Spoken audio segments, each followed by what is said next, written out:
micro, je pense. Vous me dites, hein, si vraiment il faut que j'articule ou que je parle plus fort. Voilà, pour ceux qui ne me connaissent pas, je pense que peut-être me connaît. Je suis l'abbé Maxime Deminck, un des prêtres coopérateurs de la paroisse, des paroisses du pays de Naï, et en particulier au service de la paroisse de Naï. Et voilà, donc moi je suis prêtre depuis 3 ans. Je suis diplômé en philosophie et j'enseigne cette matière au séminaire. Donc ça n'est pas ma spécialité, la liturgie. Bah non, c'est bien. C'est plutôt le curé qui est spécialiste de cette matière. Mais voilà, on se proposait de faire ce parcours avec vous cette année sur Vatican II et la liturgie, peut-être avec un regard un peu de philosophe au début, ce qui peut être assez intéressant, je pense. Voilà, d'autant qu'on a quand même une formation liturgie, vous rassurez-vous quand on fait le séminaire. Donc voilà, on va pas dire n'importe quoi, enfin on va essayer de ne pas dire n'importe quoi. Donc moi, a priori, c'est moi qui vais commencer ce cycle de formation. Et bienvenue. Et en tout cas, pendant le premier semestre, on va essayer de faire ça tous les samedis, voilà, toutes les semaines. Et au deuxième semestre, ça sera peut-être l'abbé Paul, parce que voilà, moi je commencerai mes cours. Lui, il donne des cours ce semestre, alors que moi, j'en donnerai qu'au deuxième semestre au séminaire. Donc ça nous donne un peu de liberté pour pouvoir préparer ses cours. Voilà. Pourquoi ce thème de Vatican II et la liturgie ? Eh bien, parce que, comme vous le savez, bientôt entre en vigueur la nouvelle traduction du missel français, du missel issu du Concile Vatican II, dans sa traduction française. Et donc, c'était l'occasion de reprendre un petit peu quel était le désir des pères du Concile lorsqu'ils ont parlé de liturgie, lorsqu'ils ont voulu cette réforme liturgique, et pour mieux comprendre les réformes qui vont être apportées avec cette nouvelle traduction. Concrètement, il y a 7 ou 8 réformes, points de réforme dans la liturgie nouvelle, dans le dernier missel. Voilà, donc pour voir, c'est l'occasion, voilà, d'approfondir le mystère de la messe, en particulier, de la liturgie vécue dans la liturgie eucharistique, et voilà, et de se repencher sur le Concile Vatican II qui, comme disait le pape Benoît XVI, est une boussole sûre pour notre temps. Alors pourquoi, effectivement, parler du Concile Vatican II d'abord, c'est un peu ce qu'on va faire. D'abord, je vais vous faire une présentation un peu du Concile Vatican II, en essayant de vous le replacer dans un contexte. Quelque chose qui, moi, me passionne pas mal, de voir pourquoi il y a eu ce concile, dans quelle ambiance il s'est développé, quels étaient les pasteurs qui ont animé ce concile, qui ont donné une âme à ce concile, pour mieux comprendre leurs souhaits et voilà, pour mieux le mettre en application aujourd'hui, quelques 50 ans après. Et donc on commencera donc par une lecture, donc une présentation du contexte de l'Église au XXe siècle, et puis ensuite du Concile Vatican II proprement dit, et puis on fera une lecture de la constitution dogmatique sur la liturgie, qui s'appelle Sacrosanctum Concilium. Tout ça un peu comme introduction à l'étude de la nouvelle traduction. Donc, je ne sais pas exactement quand, mais un peu plus tard dans l'année, on prendra certainement que le nouveau missel aura déjà été utilisé, parce que je pense qu'on va commencer au courant de l'Avent, et on commencera à utiliser ce missel pour le premier dimanche de l'Avent. Voilà. Donc, je pense que le Concile Vatican II est un concile qui est majoritairement rejeté. Je vous parle de la France. Voilà. Je pense qu'il est majoritairement rejeté. Alors évidemment, c'est un concile qui est rejeté, et ça, on le comprend tous, par ceux qu'on appelle les intégristes, qui ont observé de fait un net changement de ton entre l'enseignement magistériel antéconciliaire et puis celui du concile, et qui a suivi le concile, mais aussi qui ont observé une crise, une déchristianisation galopante qui a suivi en fait le concile, et qui se poursuit encore aujourd'hui.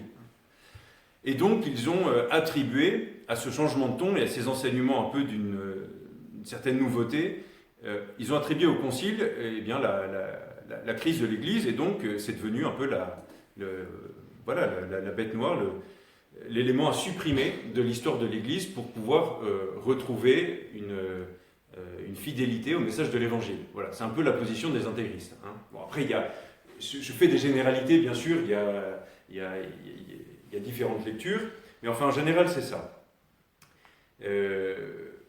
On doit reconnaître, et moi, à mon humble niveau, qu'ils ont rarement lu les lignes du Concile.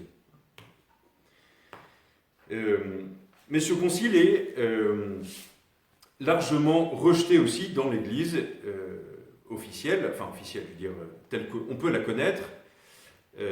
On lui prête énormément de choses. Hein. Souvent, en fait, on s'appuie sur un certain esprit du Concile et pas tellement sur les textes du Concile, et on fait dire au Concile tout un tas de choses. Hein. Et là encore, il faut repérer que le Concile Vatican II n'a pas été lu par les chrétiens. Très peu. Moi, j'ai récupéré les premiers documents du Concile que j'ai lus, je crois que j'avais 17-18 ans. Les pages n'avaient pas été encore coupées. Et ça faisait, 50 ans que le Concile était passé. Donc, alors, c'est pas vrai pour tous, mais et puis plus on avance dans l'histoire de notre Église, moins ce Concile est lu. Et pourtant, on s'en réclame beaucoup au Concile Vatican II. Donc voilà, pour être plus fidèle aux souhaits des pères du Concile, et puis en dernier lieu à l'Évangile, hein, parce que c'est finalement le même Esprit Saint qui inspirait l'écriture de l'Évangile, qui animait le Christ, et qui a animé le cœur des pères, les intelligences des pères, pour écrire ces documents. Et donc je pense que s'il y a une crise de l'Église aujourd'hui qui est quand même assez différente de celle que certains d'entre vous ont connue dans les années 60-70, s'il y a une crise aujourd'hui, c'est que, je pense, il y a un fort rejet du Concile. Et aujourd'hui, on vit une période de grande tension dans l'Église, de grande division, hein, où on parle même d'un Concile Vatican III. C'est intéressant parce qu'on n'a pas encore reçu le Concile Vatican II, on n'a pas lu le Concile Vatican II, on veut déjà un Concile Vatican III. Comme si inconsciemment, il y avait... on sentait que finalement ce concile ne collait plus. Parce que de fait, beaucoup de personnes qui prônent un concile Vatican III, quand ils lisent le concile, il y a des choses qui sont insupportables, des choses qu'ils ne peuvent pas partager. Voilà, donc je répète ce que disait Benoît XVI, qui est le dernier pape qui a été acteur du concile, parce qu'il était théologien expert dans ce concile, hein, alors que Jean-Paul II était évêque lors du Concile Vatican II, Benoît XVI était prêtre, théologien péritus, donc chaque évêque avait deux experts théologiens qui l'accompagnaient pendant le Concile, qui lui permettaient d'une part de lui présenter un bilan des documents, des interventions de l'un ou l'autre père, voilà, pour tous les jours il se faisait un peu une synthèse, et qui permettait aussi de rédiger les interventions de leurs évêques. Voilà. Donc Benoît XVI avait participé de cette manière au Concile, et il nous présentait le Concile comme une boussole sûre pour notre temps. Et voilà. Et moi, personnellement, je suis convaincu, persuadé qu'une lecture renouvelée et plus fidèle du Concile sera source d'une très grande fécondité. Je pense vraiment que cette fameuse nouvelle Pentecôte annoncée par le pape Jean XXIII, Saint Jean XXIII, se réalisera réellement quand on aura vraiment intégré ces lignes de ce Concile. Après, on verra un petit peu les différents documents, la force, le degré de magistère, le degré d'autorité de l'un ou l'autre document. Voilà. Alors pourquoi donc, le cycle portera sur Vatican II et la liturgie, vous l'avez compris. Donc pourquoi la liturgie, vous le savez déjà, c'est parce qu'il y a donc cette nouvelle traduction du missel qui arrive, mais aussi parce que, selon ce vieil adage de la théologie chrétienne, lex orandi, lex credendi, la loi de la prière, lex orandi, la manière de prier, nous enseigne ce qu'il faut croire. Hein. La manière de prier nous enseigne ce qu'il faut croire. Donc c'est pour ça que la liturgie est si importante en fait dans la vie de l'Église, parce qu'elle est comme l'exposition de la foi de l'Église.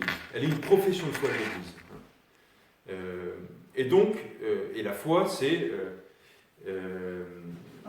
bonjour. C'est cette lumière de Dieu qui descend dans nos cœurs par la grâce pour illuminer nos vies, pour remplir nos vies, pour animer nos vies de chrétiens, pour animer l'Église. Donc il en va vraiment, c'est très concret, il en va de la vie de nos communautés. Vous voyez qu'on est tous touchés par le fait que nos églises se vident et que les générations petit à petit s'éloignent de l'Église. Et bien justement, mieux comprendre, mieux vivre la liturgie, permettra de mieux vivre notre foi, qui n'est pas l'objet de croyances personnelles, mais qui a vraiment un feu qui descend du cœur de Dieu jusqu'à dans nos vies, qui permettra de refaire battre vraiment le cœur de nos communautés pour qu'à nouveau, ce feu puisse se disperser dans nos villes et villages, en particulier de notre paroisse. Se communiquer. Alors, première question, pourquoi est-ce qu'il y a eu le Concile Vatican II ? Alors, il y a plusieurs éléments de réponse. La première, peut-être la plus extérieure, c'est pour achever le Concile Vatican I. Vous savez qu'il y a eu un Concile Vatican... c'est le 20e Concile œcuménique, c'est-à-dire universel. Il y a eu des conciles provinciaux, comme son l'indique, qui ne concernaient qu'une partie de l'Église, du territoire de l'Église, mais il y a eu, depuis le début de l'histoire de l'Église, une vingtaine de conciles qui concernaient l'Église universelle, qu'on appelle donc œcuménique.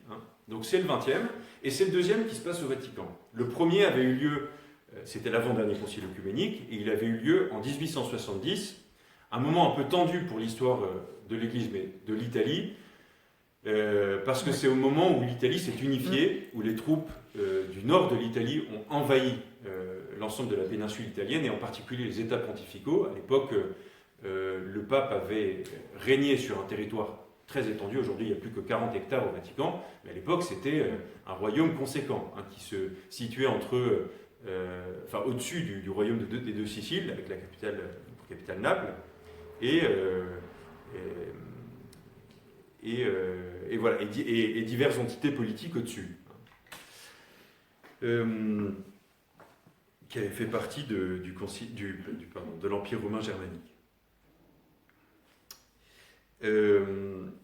Et donc ce concile avait eu lieu donc, en 1870 et avait été interrompu justement parce que les troupes de Garibaldi étaient rentrées à Rome et le pape a été Pie IX, Pie IX, avait été prisonnier. Et donc du coup ils avaient dû interrompre. Enfin, il a dû s'échapper, il s'est échappé au sud de l'Italie, et voilà. Et du coup, les États pontificaux ont été occupés pendant 35 ans, jusqu'à ce que Benoît XV reconnaisse finalement que l'État du Vatican n'est plus que l'État qu'on connaît actuellement. Donc pendant ce concile, il y a eu deux grands documents, deux grands textes. Le premier, qui s'appelle Dei Filius, les textes du magistère, c'est toujours les deux premiers mots latins du document, qui se prononçait sur le lien qu'il y a entre la foi et la raison. Vous savez, on est au siècle du rationalisme, au XIXe siècle, et aussi au siècle, c'est lié, de la rébellion de la science contre la religion, avec ce refrain qu'on retrouve encore aujourd'hui, qui est toujours celui de ceux qui pensent être des avant-gardistes, mais en réalité il est périmé depuis longtemps. Mais enfin, c'est celui de dire que la science est la nouvelle religion, que la science nous apporte les réponses à toutes nos grandes questions. Voilà, je parlais peut-être de Saint-Loup. Oui.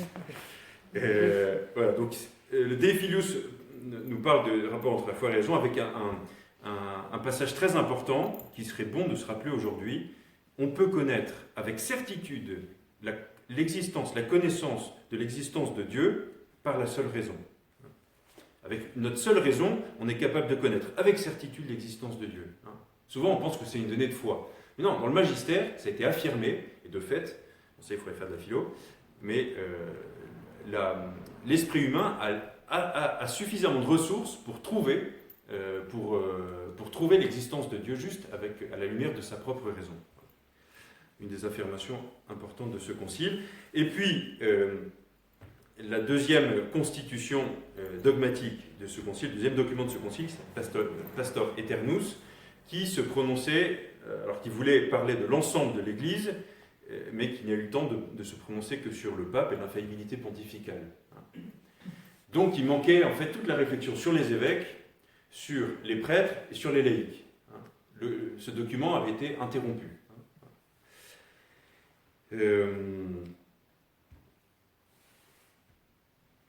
Voilà. Et d'ailleurs, l'absence de la fin du texte a donné une importance un peu disproportionnée à la question de l'infaillibilité pontificale, qui a beaucoup occupé les esprits à la fin du XIXe et début du XXe siècle.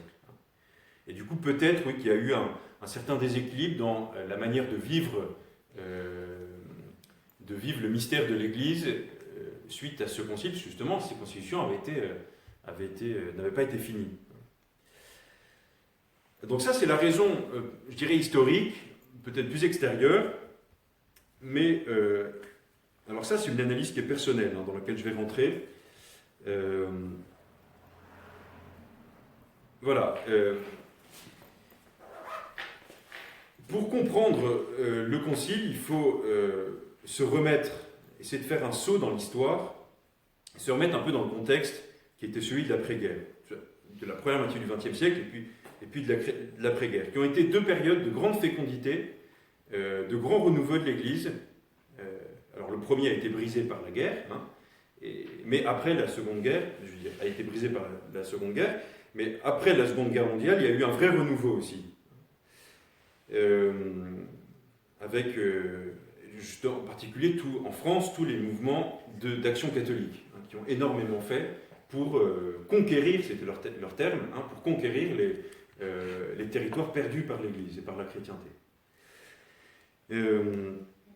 C'est vrai que depuis la Révolution française, donc là vraiment je vous parle de la France, même si je pense que ça peut s'étendre à beaucoup de pays d'Europe de l'Ouest, il y a une ambiance qui était de fait chaque fois plus éloignée du christianisme, de ce que j'ai appelé tout à l'heure la chrétienté, c'est-à-dire un État qui vraiment se fonde sur les valeurs chrétiennes et qui vraiment se définit par son attachement au Christ.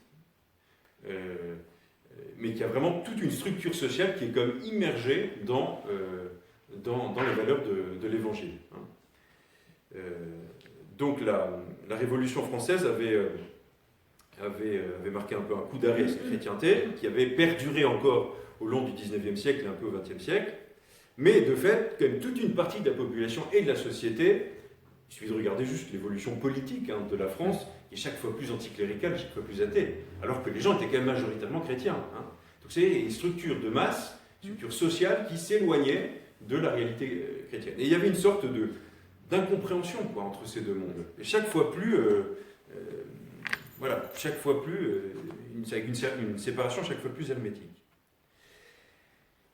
Et cela a été, je pense, motivé par une attitude de rigidité de l'Église. Alors pour ça, je vais m'appuyer sur une analyse d'un des plus grands penseurs du XXe siècle, qui est Jacques Maritain, un grand philosophe, mais qui était aussi un acteur du Concile. Il a reçu, c'est qu'à la fin du Concile, le pape Paul VI a remis les grands documents à des personnes représentatives d'un ensemble, les artistes, les intellectuels, et Jacques Maritain a reçu le document pour les intellectuels ou les artistes, je ne sais plus. Il faudrait que je le revoie. Mais en tout cas, c'était un proche du pape Paul VI, et puis il a été pour beaucoup à la rénovation de l'esprit catholique du XXe siècle. Et il a une analyse dans ce dernier livre qu'il a écrit, Le paysan de la Garonne. Maritain, c'est pas une lecture toujours très facile, mais il est passionnant, il a une analyse vraiment intéressante. Et voilà, et ça a été écrit donc après le Concile, et dans la première partie de ce livre, il essaye de donner une explication du changement de ton de ces documents du Concile. Et alors, je vais essayer de vous les résumer, parce que c'est vraiment, son analyse me semble extrêmement percutante. Et je pense que ça va rentrer un peu en écho avec certaines de vos expériences, ou en tout cas certaines idées qu'on a de l'Église antéconciliaire. Ce qui a toujours fait la différence, en théologie, entre le protestant et le catholique, c'est que le catholique a toujours professé dans la ligne de la Genèse la bonté du créé, la bonté de la création. Ça, c'est, si vous voulez, ça a toujours été, il n'y a jamais eu de changement. La théologie catholique a toujours professé la bonté fondamentale du créé et des structures sociales qui en découlent, de l'homme et des structures sociales. Mais rapidement, on va dire à partir de la modernité, c'est-à-dire le XVIe, XVIIe siècle, il a commencé à avoir une contamination. D'où vient-elle? Lorsque le saint parle du monde, vous pensez à ce passage de saint Paul qui, en parlant de son expérience avec Dieu, il est tout considéré comme du fumier. Vous vous rappelez de ce passage-là, hein? Il parle des réalités du monde comme du fumier en face de Dieu. Et c'est vrai que le saint, bien souvent, quand il est saisi par la présence de Dieu, eh bien ce monde qui est bon, et qu'il aime, eh bien va par contraste devenir négligeable par rapport à Dieu. Ça, c'est le langage poétique des saints. On n'est pas en théologie, on est dans le langage spirituel des saints. D'accord ? Le problème, c'est que il va y avoir rapidement une confusion entre ces deux ordres, entre l'ordre de la théologie, où on dit que tout est bon, et le langage spirituel, qui en fait ne vient pas nier ça, hein, mais qui exprime que plus que le monde, Dieu est bon. Hein. Et donc, dans les paroles des saints, là, il cite saint Jean de la Croix, qui dit « Je suis mourant d'avoir compris que notre terre n'est d'aucun prix. » Il est tellement pris d'amour pour Dieu que finalement, tout le réel, tout l'univers créé n'a pas de prix en face de ça. C'est pour marquer, si vous voulez, l'infini, la perfection de Dieu qui comble notre cœur. Hein. Le problème, c'est que, en lisant ces textes de saints, rapidement, les prédicateurs vont utiliser un peu le même langage. Vous voyez ? Alors, c'est-à-dire qu'ils vont s'adresser à des foules en constatant qu'elles ont une tendance, finalement, à s'attacher trop aux créatures et pas assez à Dieu. Ils vont réutiliser ce langage-là, et donc petit à petit, il va y avoir comme une sorte de manichéisme. Le manichéisme, c'est cette conception du monde où il y a d'un côté ce qui est bon, de l'autre côté ce qui est mauvais, une espèce de deux blocs qui s'opposent, et ce manichéisme s'installe entre Dieu qui est bon et l'univers créé qui est mauvais. Vous voyez ? Petit à petit, c'est ça qui va s'installer dans la tête des gens qui écoutent, si vous voulez, hein, qui n'ont pas forcément la formation théologique pour savoir que tout est bon, hein, que tout est effectivement bon. Alors, Maritain dit que ça, si vous voulez, ça a été très superficiel, même si c'était quand même présent, jusqu'au XIXe siècle. Et en fait, le XIXe siècle, il parle de cette réalité comme d'un virus qui va commencer à attaquer le corps de l'Église. Oui, ça devient très actuel, mais il écrit ça bien avant l'épidémie. Excusez-moi. Peut-être que je peux vous lire. Attendez. Je peux vous lire directement ce que dit Maritain. Hein. Il n'est pas toujours très clair. Alors, il commence en anglais. To make a long story short, on m'excusera de simplifier beaucoup, c'est-à-dire de faire une longue histoire petite. Donc, attention, enfin, je fais de la simplification, mais voilà.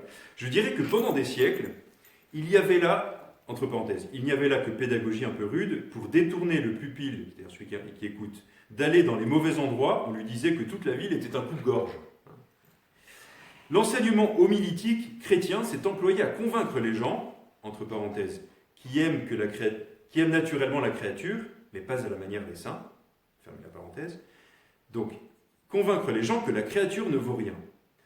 En sorte, et voilà le malheur, qu'à force de répéter ce lieu commun, les auteurs ascétiques et les prédicateurs ont fini par étendre le fumier de saint Paul sur la création tout entière, dans la mesure sans doute où celle-ci pouvait tenter l'être humain, mais aussi finalement sans qu'on s'en aperçût, selon qu'elle était prise en elle-même. Et ça, c'est vraiment le glissement qui s'est opéré, hein, considérer finalement tout le monde créé et devenir finalement concrètement protestant. Vous voyez, parce que les protestants, ça c'est la grande pensée de Luther, tout est entièrement vicié par le péché d'Adam et Ève. Il n'y a rien qui est bon. La seule chose qui peut me sauver, c'est l'intervention extrinsèque de Dieu. Voilà. La seule bonté, c'est la présence de Dieu. Tout le reste est pourri par le péché. Ça n'a jamais été la théologie catholique, et c'est ce qui nous a opposés dès le début avec les protestants. Et peut-être, voyez un peu la conception qu'on a souvent ça sort dans les films, ici, les films historiques. Alors ça arrive chez les protestants, ce protestant austère, habillé de noir, qui est extrêmement rigide et dur, ça on le voit dans la culture. Hein. Et finalement, on trouve ça aussi chez des prêtres, dans ces mêmes films, ou ces mêmes styles de films. On voit aussi des prêtres rigides, vous voyez, froids, qui dédaignent le monde et qui se concentrent que sur l'unique nécessaire qu'est Dieu. Et donc on voit, c'est passé un peu dans la mentalité, cette conception que même l'Église, un certain type de pasteur dans l'Église, ont une vision extrêmement négative du monde. Ça, je vous perds pas. Voilà, il fallait donc baisser les yeux, détourner la tête, fuir les occasions dangereuses. Bon, je vous inviterai à lire ce livre parce que c'est vraiment passionnant. Et donc c'est... Alors, poursuit Maritain, au XIXe siècle, et plus encore dans la première moitié du XXe siècle, et c'est là où ça nous occupe, où ça nous intéresse, tout s'est décidément gâté. Alors le virus a pénétré dans la substance. Ouais. On s'est mis à souffrir sérieusement, parfois cruellement, de l'espèce d'invasion du manichéisme pratique qui affectait surtout les procédures de l'éducation et de la piété, mais avait une portée et une signification beaucoup plus générale et qui imposait une attitude toute négativiste à l'égard du monde. C'est ça qui est important. On a eu ce glissement du mépris des saints pour la créature au mépris du chrétien envers le monde, de manière générale, et les structures du monde. Tout ça motivé par le fait qu'effectivement, le monde devenait chaque fois plus antichrétien. Donc vous voyez, on a raison de dire que le monde est mauvais parce que le monde prend une marche antichrétienne. Voilà ce que dit Maritain, avec d'autant plus d'agressivité que le monde lui-même faisait entendre de toutes parts ses revendications et ses promesses. Et c'est là que ça devient intéressant. Dès ce moment, pour beaucoup d'âmes intérieures, le vocabulaire courant de réprobation de la nature et du monde, jusqu'alors accepté, et allant de soi, devenait de plus en plus difficilement tolérable.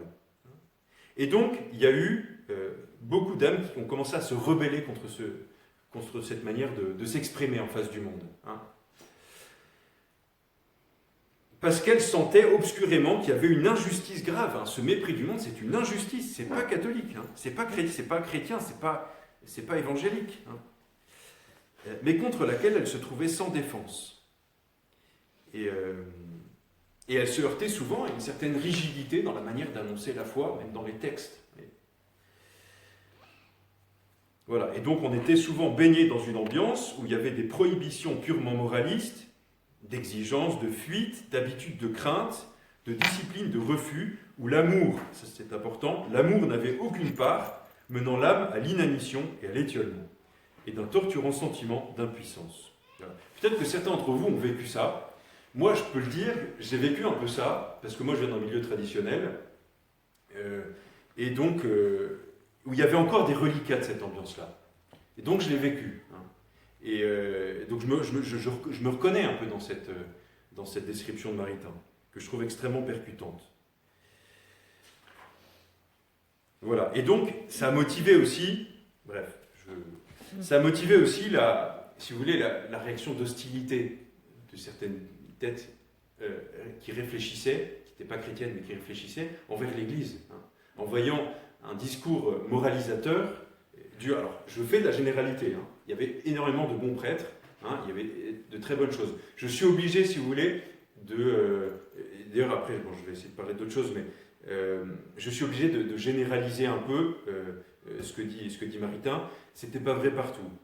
Et là aussi, ça a été, je pense, une grande erreur des pasteurs après le concile, pendant et après le concile, c'est justement de ne pas avoir d'esprit de finesse et de voir que c'était pas le cas partout. Et donc de vouloir appliquer les mêmes réformes au même endroit, à tous les endroits, sans faire de distinction entre les endroits. Je préciserai ça un peu tout à l'heure. Mais en tout cas, je pense que c'était quand même un vrai problème. Et c'est vrai que quand on ouvre certains livres de spiritualité du 19e, et donc un petit peu du début 20e, même si on a été sauvé par Sainte Thérèse, je viendrai après. Mais c'est vrai qu'on est parfois un peu mal à l'aise. Il y a cet épisode intéressant de la vie de Thérèse de l'Enfant Jésus qui a été la grande dénonciatrice de ce que je suis en train de dire. Pas de manière...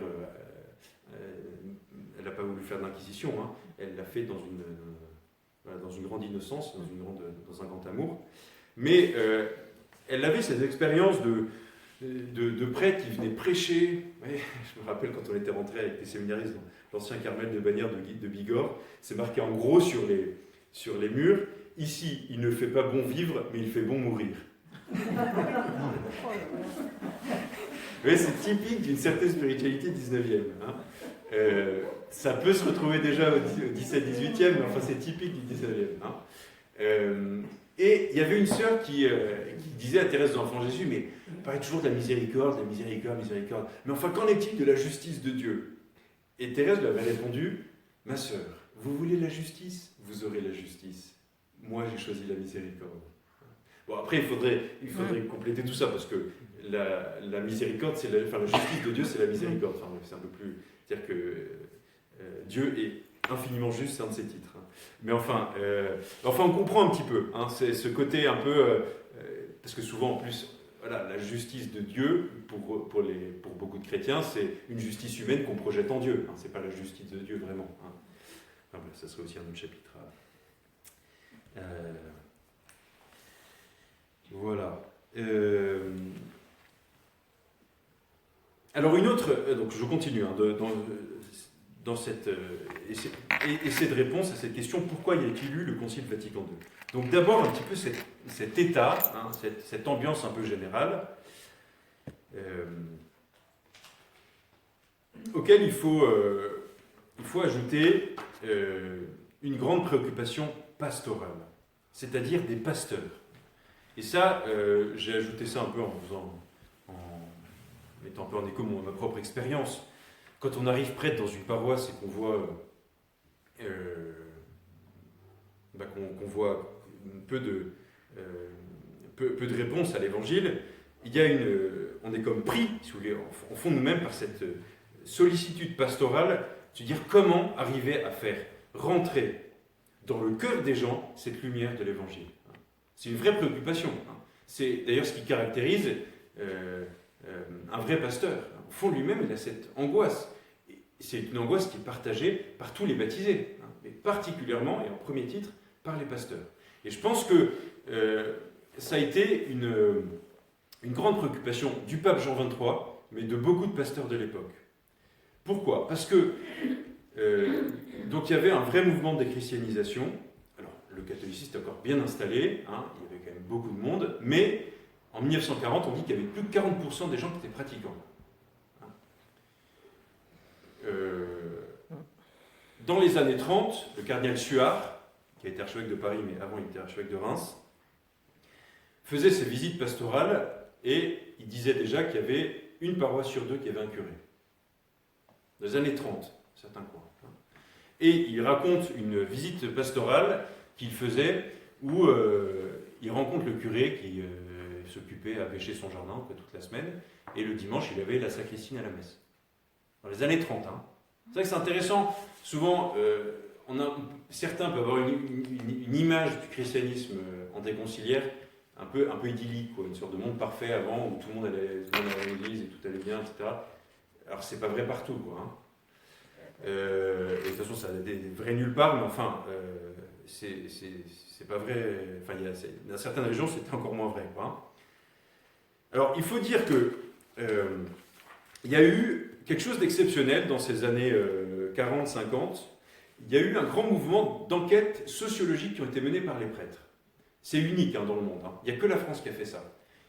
Ça a été lancé par un sociologue qui s'appelle Éric Lebras, et puis ça a été poursuivi par le plus fameux Chanoine Boulard, hein, qui a établi une carte que je vais vous montrer de la pratique religieuse dans la France rurale, qui a été faite en... Alors il y a eu 3 cartes, mais je crois que la première a été faite en 46 ou 47, hein, et après la dernière je crois 66. Et donc pendant toutes ces décennies, donc le chanoine Boulard a envoyé des courriers aux doyens pour qu'ils puissent leur renseigner sur le nombre de pratiquants tous les dimanches, à Pâques, etc. Donc ça nous permet d'avoir un état des lieux du christianisme en France dans ces années-là, vraiment unique, hein, quelque chose qu'on a difficilement dans les autres pays. Et bon, je ne veux pas m'étendre outre mesure là-dessus, mais vous voyez mieux sur cette carte de 2 couleurs là. Bon là c'est pour les pascalisants. Enfin ça se recoupe. Hein. On voit que bon déjà le 64 c'est le Pays Basque et le Béarn, parce que est bien représenté, très pratiquant. Il y a, si vous voulez, dans toute la Bretagne et les pays de l'Ouest, hein, avec une limite très nette La Mayenne. Avec la Mayenne, la Sarthe, non, la Mayenne est dedans. La Sarthe et puis la Normandie, quoi.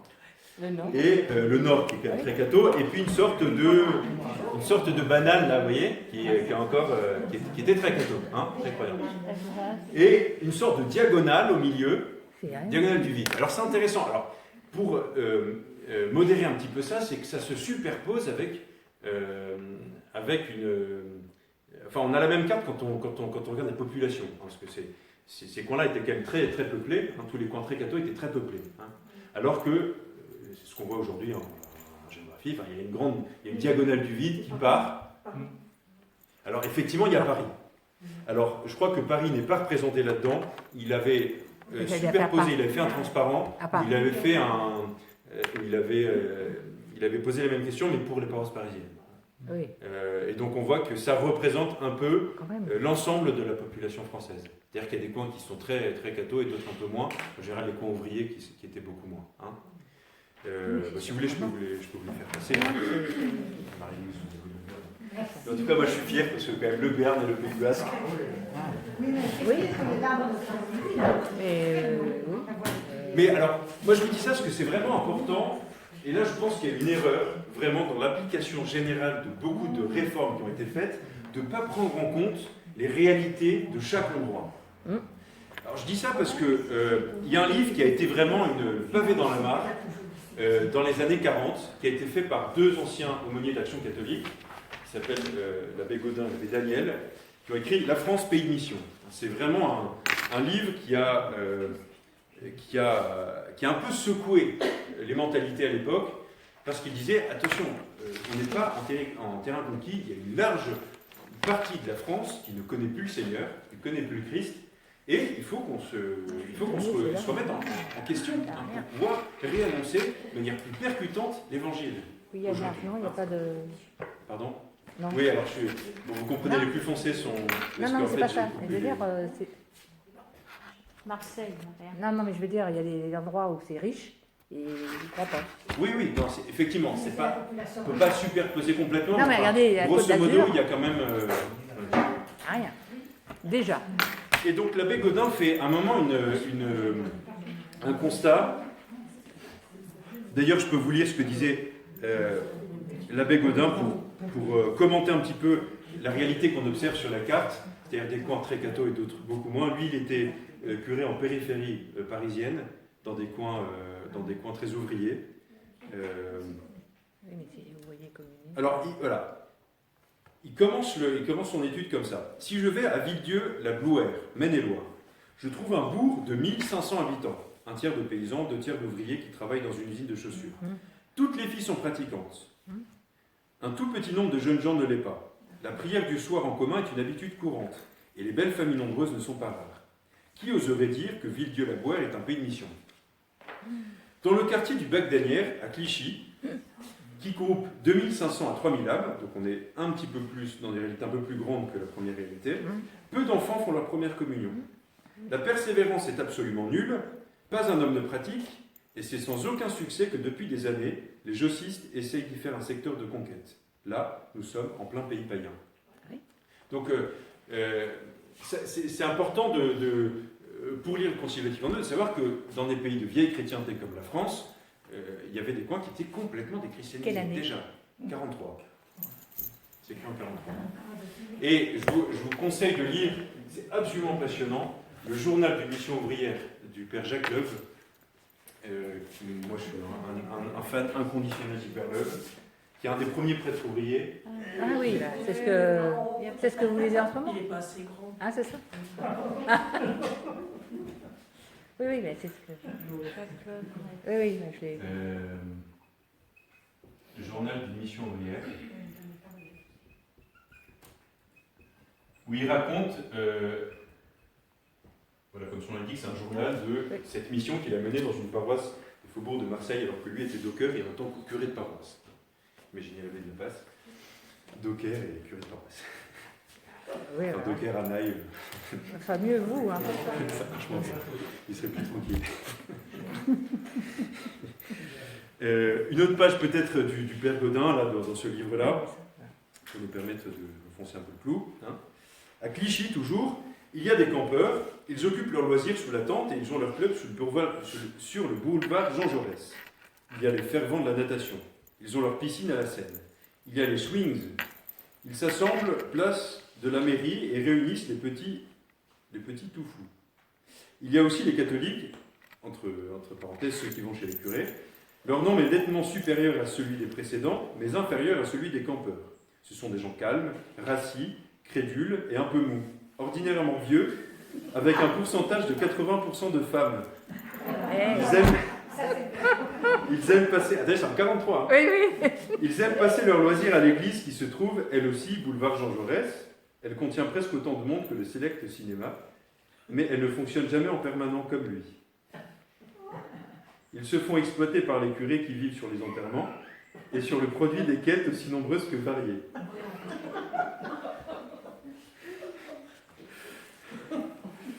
Bon, voilà.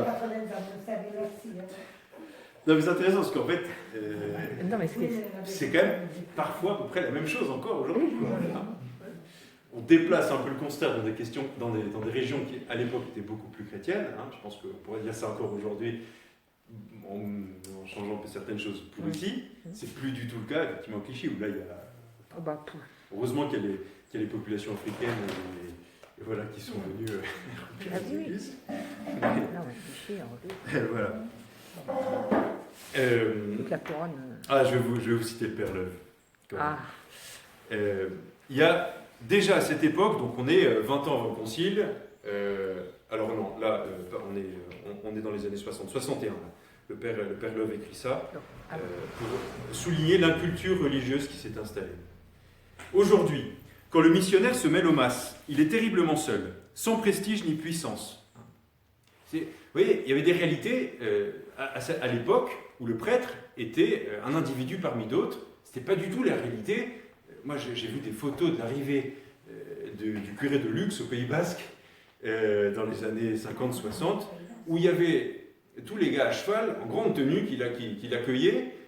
Tout le monde, ils avaient mis les grandes tentures sur les fenêtres. Enfin, il y avait un accueil incroyable. Il y avait la fanfare, voilà.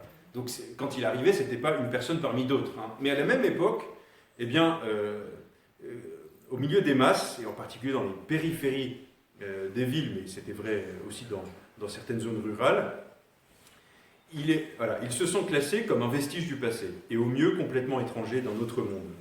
Cela peut sembler contradictoire avec la place donnée aux cérémonies vaticanes à la radio, à la télévision et dans la presse. Mais c'est un fait qu'aucun missionnaire de base ne contestera. Là aussi, je cite ceci non pas à titre de preuve, mais d'anecdote, d'illustration. Vous voyez, c'est amusant. Le jour du couronnement de Paul VI, donc on est... alors du coup, effectivement, il a dû écrire ça un peu plus tard, parce qu'il a été couronné en 63, Paul VI. Quelqu'un demandait le soir quel était le gagnant du Tour de France. Et la brave paysanne qui avait regardé la télévision disait « Ma foi, ce soir, on n'a pas eu de nouvelles du Tour de France parce qu'à la télévision, pendant toute cet après-midi, parce que la télévision, toute cet après-midi, n'a fait que montrer une espèce de chanoine. » C'était Paul VI, le chef.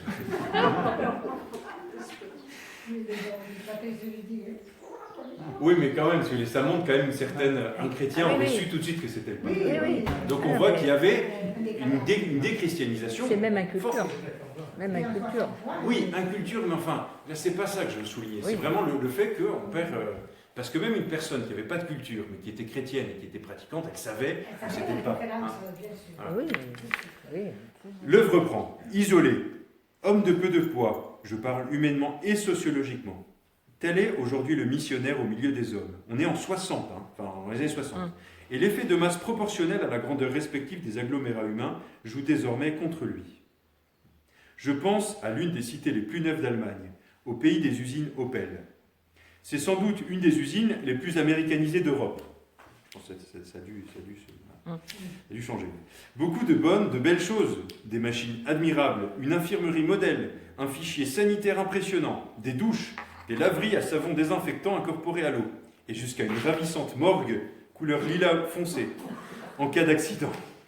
Les salaires sont bons, les gens y paraissent calmes, pas affolés. À la sortie de l'usine, on ne sait distinguer un simple ouvrier d'un cadre. Mais une fois la monumentale porte de l'usine franchie, on est pris au cœur par la disproportion inexprimable et poignante entre cette perfection de la fabrication, ces géniales inventions qui coulent, vérifient, retouchent les moteurs, saisissent et estampent une tôle et en font une coque de carrosserie. Oui, toute cette richesse des moyens mis en œuvre est même pas efficace, et même pas en face de cela, ni même à côté, mais reléguée dans un vieux coin d'un vieux village, inchangé depuis Adam au pelle, la petite église du pays qui date de 1880. Propre bien sûr, pas laide, mais tellement lointaine de tout ce qui fait la vie moderne. Surannée, comme le serait une vieille boîte à musique au milieu d'un orchestre symphonique jouant en pleine puissance. Si peu conquérante d'apparence devant une industrie qui couvre le monde et ses agences, comme l'indique la carte lumineuse du monde qui se trouve dans le hall d'entrée d'Opel. Bien sûr, nos armes ne sont pas de ce monde, et Opel n'existera plus tandis que l'Église sera toujours vivante. Vivante, oui, mais en face de cette gigantesque et géniale usine, elle est l'Église du pays en léthargie. Et pourtant, ces prêtres excellents sont dignes de tous les éloges. Important de noter ça. Autrefois, le clocher dépassait les maisons du village comme un signe de la grandeur transcendante de Dieu. Mais quel clocher aujourd'hui s'élèverait plus haut que la tour de la General Motors? Je pense que ça traduit bien le sentiment général des pasteurs, vous voyez, quelques années avant le concile ou pendant le concile, pendant ces années qui ont entouré le concile. Voilà, le fait que le clocher, qui était finalement l'élément le plus haut de l'architecture des villes et villages, commence à disparaître au profit des buildings et de toute une industrie qui fait de l'argent, hein, et qui devient la nouvelle religion. Et une sorte d'isolement au milieu des autres, hein, et du coup de perte de vue de l'Évangile, hein, et du Christ. Il y a un sentiment d'un catholicisme séparé et mis à part. Voilà, il y a aussi ça, l'abbé Gaudin souligne beaucoup ça, hein, parce qu'il raconte un petit peu tout ce qu'il a fait dans sa mission pour aller rejoindre justement ces masses déchristianisées. Et il disait la difficulté qu'il y avait lorsqu'il avait touché des cœurs de jeunes ou autres, pour les faire intégrer à cette communauté chrétienne déjà installée, qui avait déjà ses habitudes, qui parfois aussi avait ses réflexes un peu bourgeois, voilà, un style un peu suranné, et voilà. Et aussi, je pense, un constat qu'on pourrait toujours, pas ici, mais parfois poser dans l'Église, une certaine pharisaïsme au sens où on tient des structures quelles qu'elles soient, hein, des structures extrêmement chargées peut-être avant le concile, et tout à fait dépouillées après le concile, mais on garde ces structures quoi qu'il arrive pour se barricader contre l'invasion de l'Évangile à l'intérieur du cœur. Voyez, c'est-à-dire que à l'époque, bien souvent, la structure de l'Église empêchait, enfin, les gens se cachaient derrière ces structures. Je fais des généralités, c'était pas le cas de tout le monde, si vous voulez. Mais c'était un constat de pasteur, et ça, le père, ce curé de Normandie nous en dira quelques mots tout à l'heure. On garde une structure qui nous permet de nous défendre contre l'invasion de l'Évangile dans notre cœur. Parce que forcément, c'est très, pour n'importe qui, hein, catho ou pas, le fait que Dieu fasse irruption dans la vie, c'est quand même pas très agréable au début. On s'en défend. Et on peut même s'en défendre avec des structures religieuses, quelles qu'elles soient.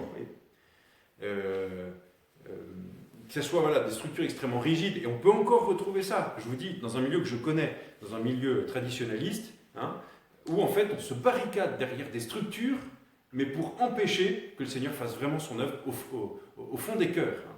Et c'est une réalité qu'on peut trouver aussi quand les structures semblent très réduites, comme après le Concile. Hein. On a voulu... finalement, ce ne sont pas des structures rigides, mais c'était des structures fluides, mais qui en fait ont une certaine rigidité et qui empêchent aussi que l'Évangile puisse œuvrer dans les cœurs. Or, c'est ça l'évangélisation, hein. C'est pas autre chose. Hein. L'évangélisation, c'est que la parole du Christ puisse résonner dans nos cœurs, saisir, chambouler notre vie, et pour qu'on puisse à notre tour, d'une part, être rempli de cette présence de Dieu qui nous rend heureux, et puis transmettre cette joie transmettre ce feu autour de nous. Vous voyez, je ne sais pas si vous avez lu du Mauriac, en particulier, je pense à Thérèse des Quérous, alors, il parle de la Gironde, hein, qui est dans la carte de Boulard, était dans... Alors, Il n'y a rien. il y a 3 zones hein, dans bah. la première des cartes. La première, donc, c'est Il n'y a rien dans Giron. majoritairement pratiquant tous les dimanches. Voilà. Ouais. Une autre zone qui est pratiquant pour les grandes fêtes, hein, un peu comme serait peut-être aujourd'hui Oui, mais là, partie de notre Giron, il y a population rien. ici. Et puis il y a ceux qui viennent uniquement à la messe, à l'église, quand la cloche sonne pour eux, dit Cuchet, c'est-à-dire pour le baptême, pour le mariage et pour l'enterrement. Hein, donc ça fait peu. Et ça, on a aussi beaucoup de nos contemporains. Donc il y avait ces 3 zones-là, et donc la Gironde est plutôt la zone B. Hein, en tout cas, c'est classé en zone B, c'est-à-dire la zone des pratiquants occasionnels, mais annuels, quoi. Hein, ils font leur Pâques. Et donc, je vous rappelle, Thérèse d'Esqueraux, donc dans le roman, elle s'est mariée par obligation, hein, elle n'aime pas son mari, et ça devient insupportable, donc elle l'empoisonne, mais il ne meurt pas, et donc elle est amenée à revivre avec lui, à continuer de vivre avec lui. Hein. Et en fait, ils s'installent dans une espèce de relation complètement hypocrite, extérieure. Voilà. Ils veulent paraître bien aux yeux des autres. C'est un peu la grande problématique de la famille de Thérèse d'Esqueraux, enfin surtout de la belle famille de Thérèse d'Esqueraux. Et il y a des descriptions assez saisissantes hein, du fait religieux à une période où les gens allaient à la messe quand même. Enfin là en tout cas à Mauriac, décrit un village où les gens allaient quand même à la messe le dimanche. Hein. Il dit voilà, c'était juste se montrer, voilà, sauver les meubles, mais il n'y avait pas cette pénétration, vous voyez, de l'évangile dans le cœur. On allait à la messe, on allait même se confesser, on allait, etc. Vous voyez, c'est quelque chose qui me marque, parce que Cateau, forcément d'une nouvelle génération, le sacrement de la pénitence et de la réconciliation est essentiel dans notre marche, au sens que c'est le sacrement des lutteurs, ceux qui veulent vraiment maintenir, développer cette vie de grâce en eux. Et je suis un peu étonné quand je parle avec des personnes de générations précédentes qui ont connu la confession toutes les semaines. Et que c'était compris comme quelque chose de rituel, d'extérieur, qui sont besoin, c'est curé de savoir ce qu'on fait. Et du coup, ils disaient toujours un peu la même chose. Je vais vous lire un passage d'un prêtre qui a pris un peu un chemin un peu particulier. Hein, mais il est arrivé en 45 dans sa paroisse, dans un tout petit village du pays cauchois en Normandie, 300 habitants. Hein. Donc on fait quand même rapidement le tour. Enfin, c'est génial, c'est une pastorale sur mesure, on connaît tout le monde. Non mais vraiment, hein, moi je rêverais d'avoir une situation comme ça. Vous êtes pas bien chez nous? Je suis très bien ici. Non vraiment. Ne faites pas dire ce que j'ai pas dit, je suis très à l'aise. Vraiment. Mais donc il raconte longuement, si vous voulez, cette génération de prêtres qui a vécu l'avant longtemps et l'après-concile. Hein, et il soulève un certain malaise qu'il avait en particulier avant Pâques pour les confessions.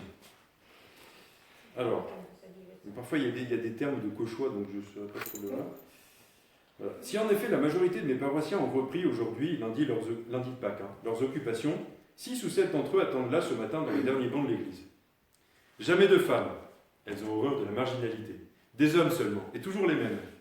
Hier, dimanche de Pâques, ils ont comme de coutume manqué l'office. Ils sont restés chez eux. Malgré la solennité du jour de Pâques, ils n'ont pas quitté leurs vêtements de travail. Sans descendre au carreau, faire une partie de domino, sans même se raser, ils ont attendu le retour des femmes en, je ne sais pas ce que ça veut dire, buzocan, ici et là, mais c'est du cochon. Et vous savez ce que ça veut dire? En revanche, aujourd'hui, lundi de Pâques, endimanché, ils viennent accomplir un devoir auquel ils ne manqueraient pour rien au monde. N'ont-ils pas promis solennellement à un père ou à une mère de maintenir la tradition? Ils vont donc passer au confessionnal et communier. Hein, tout est péché confessera à tout le moins une fois l'an. Ton Créateur, tu recevras au moins à Pâques humblement. Les commandements de l'Église, hein, qui sont toujours valables. Hein, mais leur confession ne sera rien d'autre que le duplicata de celle de l'année précédente. Ils commenceront par avouer ce que nul n'ignore, qu'ils ont manqué la messe du dimanche, et ils y ajouteront quelques peccadilles, un peu de gourmandise ou autre péché véniel. Enfin, ils préciseront pour se sentir tout à fait en règle qu'ils ont menti. Confession sans contrition, puisqu'ils sont bien décidés à recommencer à manquer la messe jusque lundi de Pâques de l'année prochaine, où à 7h30, ils se retrouveront sur ce même banc pour faire ce qu'ils jugent leur devoir. Certes, il me serait facile d'évoquer l'autre commandement qui concerne l'obligation d'assister à la messe. Les dimanches, messe ouïra, et les fêtes pareillement. et de m'employer pour me donner bonne conscience à moi, à leur donner mon temps. Là, il fait un commentaire que je ne partage absolument pas, donc je ne le partage pas. Mais c'est très intéressant, aussi un journal hein, de ce prêtre qui est mort en 90, et qui, voilà, Bernard Alexandre, le hors-saint. Oui. Voilà. Tout n'est pas à prendre, hein, parce qu'il y a des trucs qui sont, à mon avis, qui ne sont pas du tout dans la lecture fidèle de Vatican II. Mais enfin, il y a des choses qui sont très précieuses. Enfin, c'est vraiment et puis c'est une très belle plume, ça se lit très bien. Alors où je suis c'est fini en plus là. Alors attendez, j'essaie quand même de... Voilà, je pense qu'il y avait un constat général quand même de manque de vie dans les communautés, c'est-à-dire de vie intérieure. Hein. Même s'il y avait une grande pratique, hein, et en particulier une vie de charité, d'agapé, au sens vraiment de feu de Dieu, hein, qui vient inonder nos relations entre chrétiens et avec les non-chrétiens. Hein, voilà, peut-être d'un catholicisme un peu extérieur, très structuré, qui tient, mais avec peu d'intelligence de la foi. Hein. Voilà. Et donc je pense que, voilà, et c'est pas que je pense, hein, on va la prochaine fois commencer lire le discours, lire quelques éléments du discours d'ouverture du Concile Vatican II, hein, de Jean XXIII, un petit peu de Paul VI quand il a été élu pape. Et puis je vous ferai une présentation des textes qui ont été promulgués par le Concile. Quels sont-ils, quel est un peu leur degré d'autorité, chacun. Et puis ensuite on attaquera à Sacrosanctum Concilium. J'ai passé pas mal de temps en fait là-dessus, parce que d'une part c'est une question qui vraiment m'intéresse beaucoup. J'ai pas mal lu ces derniers temps sur cette question-là. Pour comprendre un petit peu ce qui s'est passé, pour justement mieux saisir nos réalités et mieux proposer l'évangile aujourd'hui. Mais je pense qu'il y a vraiment une clé là-dedans, parce que vous savez très bien la crise qui a suivi le concile, on a l'impression, humaine, qu'il a manqué son coup. Hein. Je pense absolument pas. Hein. Mais on pourrait juger ça. Je ne pense pas justement parce que ce concile n'a pas été reçu. Comme je vous le disais au début, je pense qu'il n'a vraiment pas été reçu. Voilà, regardez d'ailleurs l'enseignement conciliaire, de commentaire du concile qui a été suivi de Saint Jean-Paul II, qui a été extrêmement critiqué dans l'Église. Hein. Dans l'Église. Hors de l'Église, bien sûr, mais dans l'Église. Alors que c'est vraiment un père du concile qui se réclamait en permanence du concile. Le catéchisme de l'Église catholique, si vous voulez, c'est une relecture du concile en l'insérant dans tous les autres enseignements dogmatiques de l'Église depuis l'Évangile, depuis le début. Hein. Voilà. Bon, je vous laisse là-dessus. Je ne sais pas si vous avez des questions, pardon. C'était très... C'est le catéchisme de l'Église qui est critiqué. Le catéchisme de l'Église qui a été, c'est un des premiers documents officiels de Jean-Paul II, hein, parce qu'il a promulgué, je crois, en 81, ensuite le droit canon en 83, hein, donc ce sont un peu les premiers documents. Il a écrit des encycliques, hein, le premier c'est sur le Christ Rédempteur, Rédempteur Hominis, mais il a rapidement, ces grands actes de magistère au début, c'est de promulguer cela, et qui est vraiment une volonté de préciser, à la lumière de la tradition, les enseignements du Concile Vatican II. Et ça a été extrêmement critiqué dans l'Église. Hein. Il y a eu beaucoup de remises en cause de certaines choses. D'ailleurs, encore aujourd'hui, à chaque fois qu'il y a une crise, la crise des prêtres pédophiles, on veut en profiter pour enlever quelques enseignements de l'Église sur tel ou tel point. En général, ça porte sur des points de morale. Voilà. Mais... ouais. Bon, c'est un grand sujet. Enfin, tout le monde a été déboussolé après le concile. Ouais.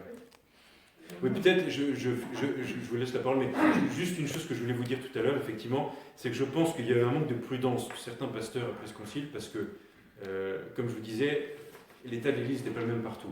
Le père Gaudin,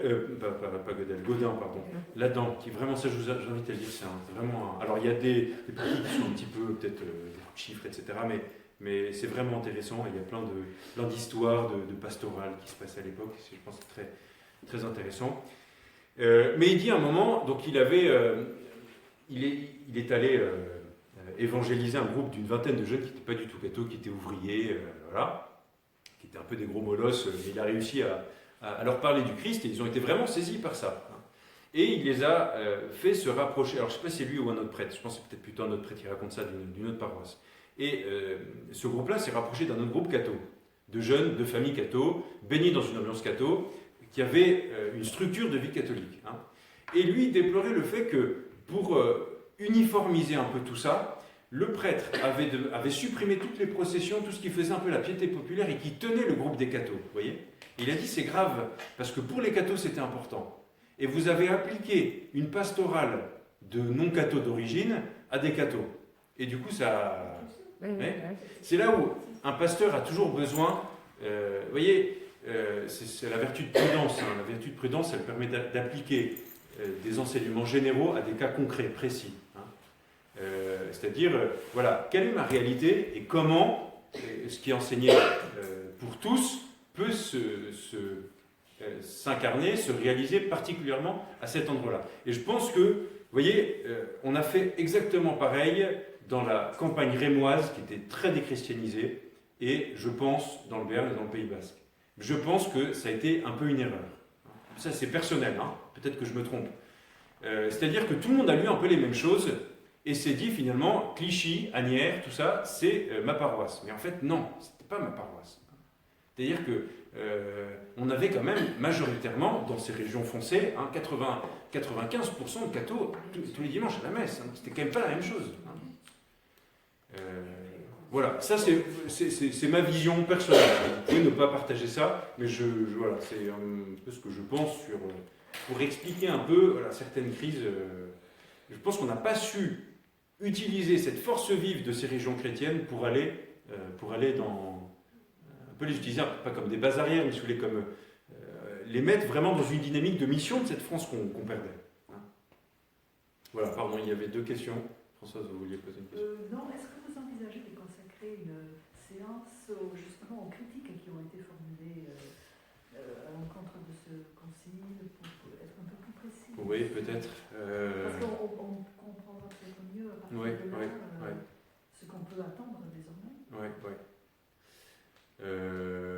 Oui, bah écoutez, je note ça de côté, puis je pense pas forcément faire une séance là-dessus, mais peut-être quand on traite certains points, peut-être soulever quelques critiques qui ont été faites hein, par l'un ou l'autre nos théologiens.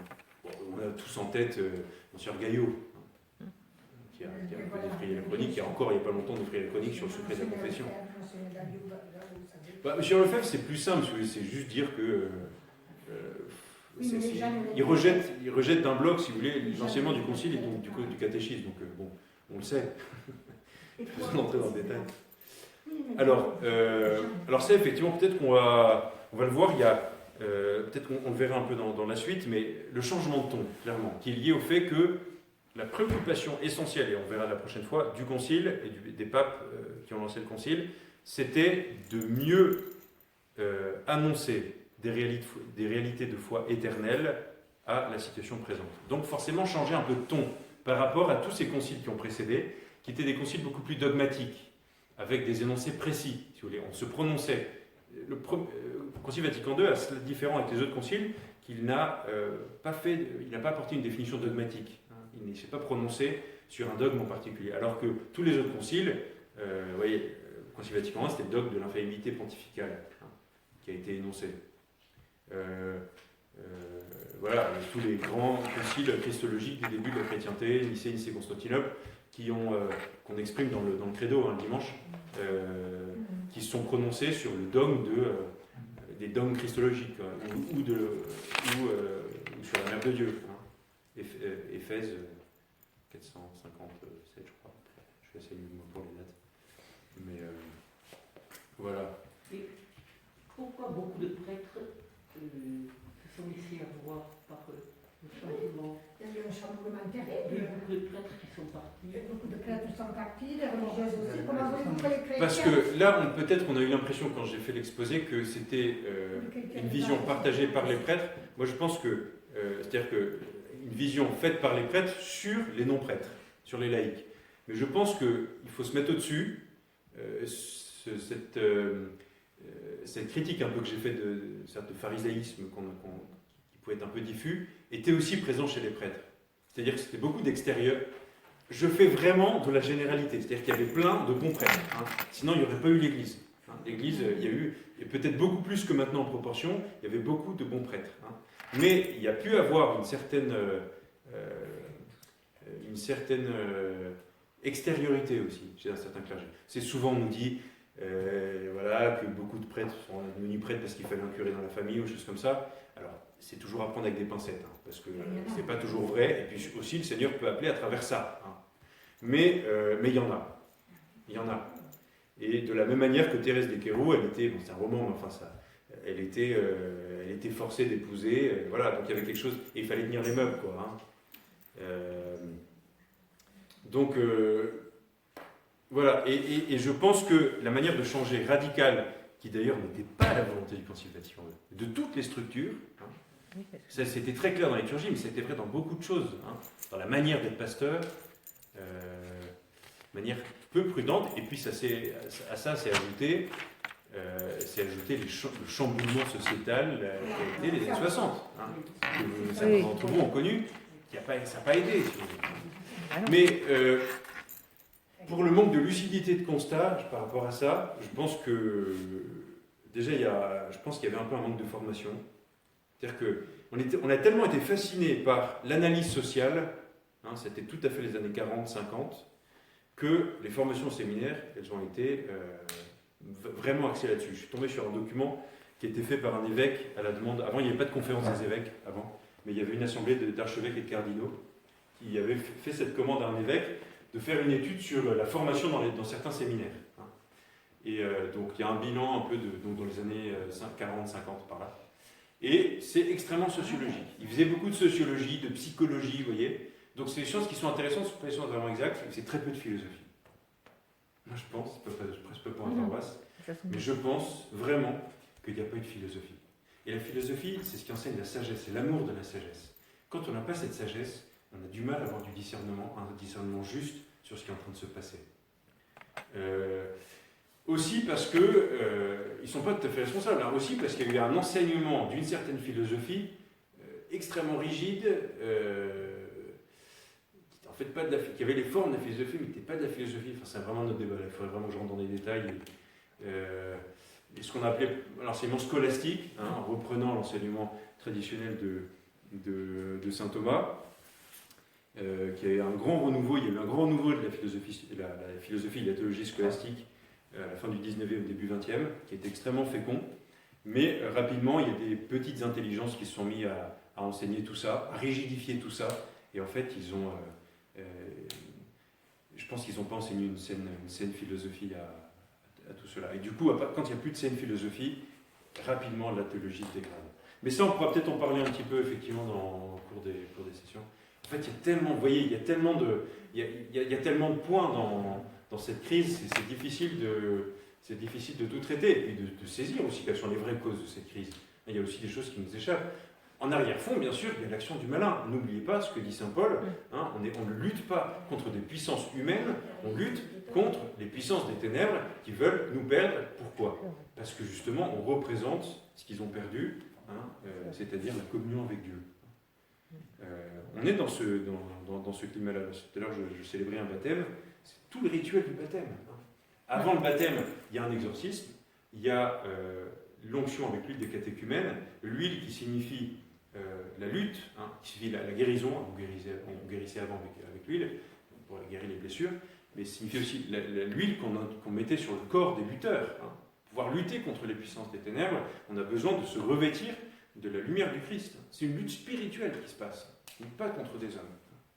Et donc c'est sûr que voilà, il y a derrière, en arrière-fond, il y a le malin qui lui est prodigieusement intelligent, qui a une bonne philosophie, et qui a joué un peu sur tous les registres, si vous voulez. C'est vrai que beaucoup de choses sont parties, comme vous disiez, Marie-Louise, tout est parti un peu au même moment. Tout dans la meilleure là, tout. Donc certains ont eu un peu la boussole qui s'affole, quoi. On ne sait plus où aller. Hein. C'est pour ça que maintenant les choses se sont quand même calmées, hein, même si c'est vrai que c'est des dernières décennies. Oui. Mais les choses sont calmées et je pense que l'ambiance est plus favorable, même si, encore une fois, là, il y a des graves risques qui ébranlent l'Église aujourd'hui, mais pour nous permettre de relire plus sereinement le Concile à la lumière de la tradition, parce que le Concile, c'est pas le début de l'Église. Voilà. C'est important de le noter. Et ça aussi, beaucoup ont, encore une fois, avec une mauvaise philosophie, en disant que il n'y a pas... Bon, ça me demanderait trop de développement, vraiment, de substance sur l'Église, qu'on écarte, justement en philosophie, il n'y a plus de substance, il n'y a que des choses qui sont accessoires, extérieures, tout est mouvant, et donc ce qui change, on a besoin juste d'un paradigme, une manière une lumière particulière pour lire le message de l'Évangile, et ça évolue au cours des temps. Il faudrait que je fasse sur la substance, sur les changements de paradigme. C'est encore un discours qu'on entend. Cardinal qui est toujours vivant, Cardinal Casper, qu'on a beaucoup entendu au début du pontificat de François. Il nous forge aujourd'hui d'un nouveau paradigme. Il faut changer entièrement notre manière de comprendre l'Évangile, la réadapter à ce monde, et donc ça veut dire déchirer finalement des pages du catéchisme. Il y a un problème philosophique derrière et je le sais parce que Casper il communiait certaines philosophies qui ont mis de côté la substance. Il n'y a plus rien de substantiel. Tout change et le Seigneur utilise ce changement permanent pour amener l'humanité vers le paradis. C'est vraiment, là c'est un problème très vaste et c'est vraiment un problème de philosophie et de théologie là. On déborde un petit peu de notre... Et c'est passionnant, c'est vraiment passionnant. Voilà. Denise, vous avez une question ? Là, c'est peut-être qui est géré. C'est juste de dire que ça fait des années qu'on entend dire que le Concile de Vatican II n'a pas été reçu. Ouais. Et bien, vous le redites là, donc qu'est-ce qui se passe, quoi? Ouais. Pourquoi? Alors, on dit que classiquement, les grands conciles œcuméniques ont mis une centaine d'années à être reçus. Mais sauf que, à l'époque, il n'y avait pas les moyens de communication actuels. Donc, je pense qu'il y a une vraie lutte pour. Il y a une vraie lutte et nous on a un vrai devoir de connaître notre foi et en particulier cette dernière explosion d'Esprit Saint qui a été ce concile. Encore une fois, on verra aussi la variété des textes, aussi le degré d'autorité de chaque texte. Parce que par exemple, il y a une constitution du concile qui s'appelle Gaudium et Spes, qui est assez fameuse, qui a des passages qui sont magnifiques, mais qui quand même qui a pour titre l'Église dans le monde de ce temps. Donc elle est circonstanciée. Et en particulier, à nous qui regardons le Concile de l'autre côté d'une révolution culturelle, civilisationnelle jamais vue, de l'autre côté de l'introduction du portable. On n'est plus du tout dans le même monde. Ça, je peux vous l'assurer. En voyant les jeunes aujourd'hui, moi j'ai vu arriver le portable j'avais 15 ans. Et encore, c'était des petits portables nuls, c'était pas les smartphones, voilà. C'est pas le monde entier à portée d'un clic dans ma poche, comme c'est le cas depuis une dizaine d'années maintenant. Vous voyez, l'élection du pape Benoît XVI, il y a des photos, la place Saint-Pierre est bondée, voilà. La même photo pour l'élection de François, on voit que des smartphones. Qu'est-ce qui s'est passé Ça, il faut prendre acte. Il y a un changement civilisationnel incroyable qui s'est passé. Et du coup, on regarde quand même le Concile Vatican II de l'autre côté de cette barrière maintenant. Mais il ne faut pas oublier quand même que le pape Benoît XVI nous disait, au moment où les smartphones arrivaient, que c'était une boussole sûre pour notre temps. Une parole qui n'est pas au summum du magistère, qui n'a pas le même degré d'autorité que justement les paroles du Concile. Mais enfin, quand même, de la part d'un sage, je pense qu'elle peut être reçue. Et je pense que vraiment, en lisant les textes, il y a, en particulier sur la liturgie, mais sur les quatre documents principaux qui sont les 4 constitutions, une qui se prononce sur l'Église, Lumen Gentium, c'est vraiment une Bible, celle sur la révélation, l'écriture sainte des Verbum, celle sur la liturgie, Sacrosanctum Concilium, et dans une moindre mesure, mais tout de même, Gaudium et Spes, qui est donc l'Église et le monde de ce temps, on parle de la relation, la manière dont annoncer l'Évangile dans le monde de ce temps, elles sont extrêmement percutantes encore aujourd'hui, et puis sont des sources de très grande d'inspiration pour nos pasteurs, pour nous chrétiens, vraiment. Et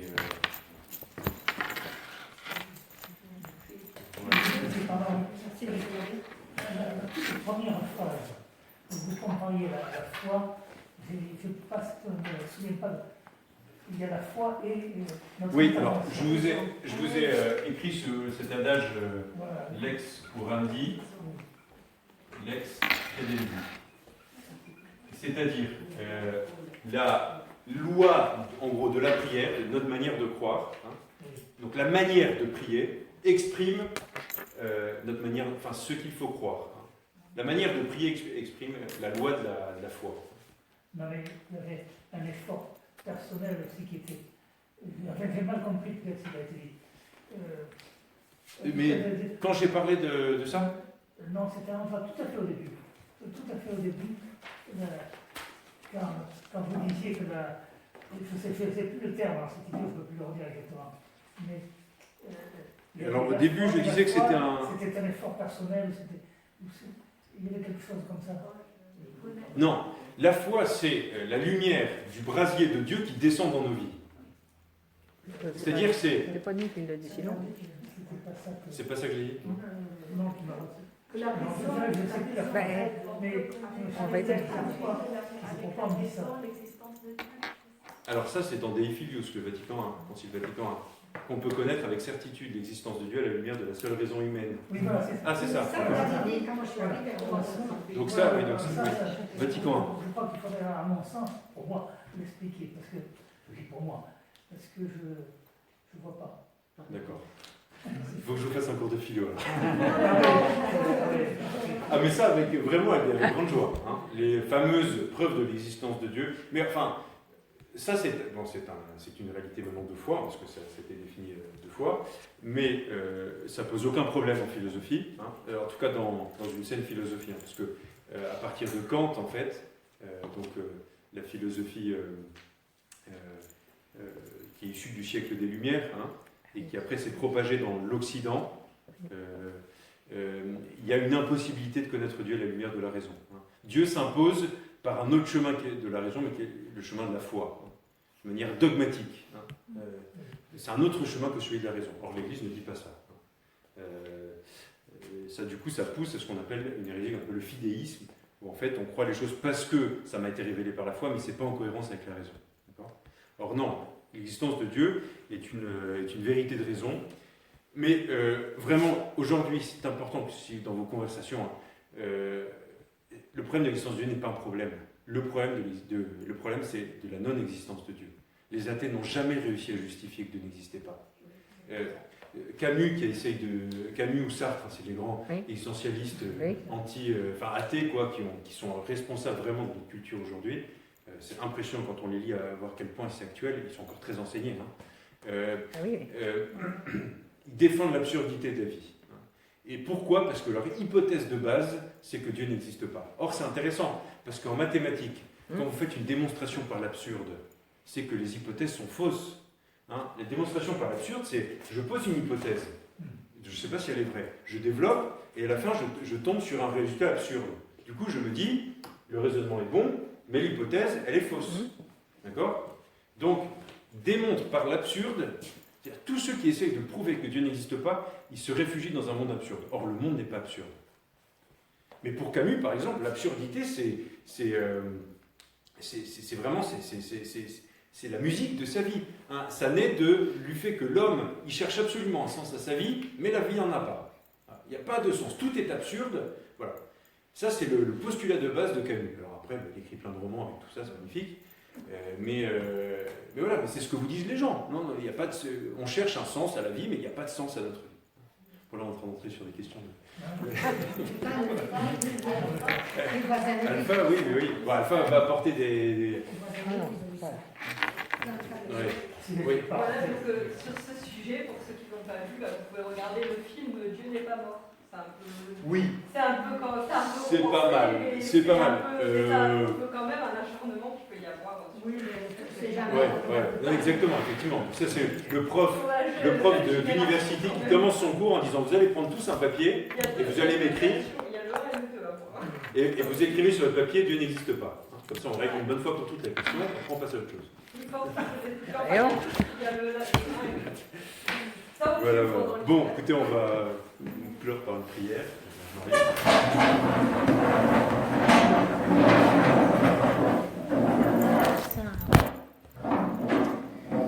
Je vous salue, Marie, de grâce, le Seigneur est avec vous.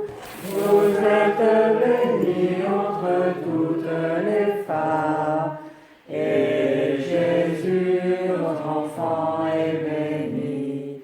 Sainte Marie, Mère de Dieu, priez pour nous, pauvres pécheurs, maintenant et à l'heure de la mort. Amen, Amen, Alléluia. Notre-Dame de Pietate, Bétham, Priez pour nous. et Notre-Dame de Lourdes. Priez pour nous.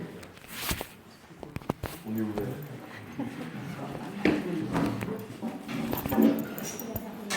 Voilà, bah merci beaucoup. Du coup, bah, c'est toutes les semaines, Attends, 18h, 19h.